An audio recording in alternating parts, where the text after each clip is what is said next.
నమస్తే ట్రేడర్స్. ఒక ట్రేడ్ అనేది డౌన్ సైడ్ ప్లాన్ చేస్తున్నాం. పుట్ అనేది బై చేశాను. బ్యాంక్ నిఫ్టీ అనేది డౌన్ వస్తే పుట్ అనేది పెరుగుద్ది. బ్యాంక్ నిఫ్టీ అనేది అప్ వెళ్తే కాల్ అనేది పెరుగుద్ది, పుట్ అనేది పడుద్ది. ఆప్షన్ బయింగ్ అంటే ఇది ఫ్రెండ్స్. మనము ఆప్షన్ బయింగ్ చేస్తాము. బ్యాంక్ నిఫ్టీ ఎస్ఎల్ అయితే 20 పాయింట్స్ పెట్టేసా. టార్గెట్ అయితే మనము 40+ పాయింట్స్ బుక్ చేద్దాము.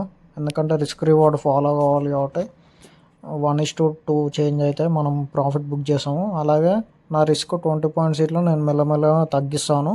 ఎందుకంటే మనం రిస్క్ ఎక్కువ తీసుకోవద్దు.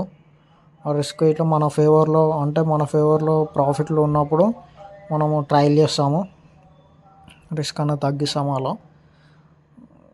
1:1 అయితే ట్రయల్ చేస్తాను ఇప్పుడు.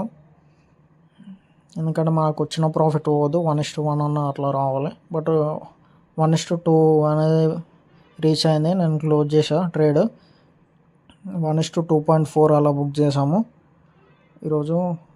ఈరోజు ప్రాఫిట్ వచ్చేసి 1688 ఫ్రెండ్స్. Okay, thank you. ఈరోజు డే అనేది క్లోజ్ ప్రాఫిట్తో. Thank you.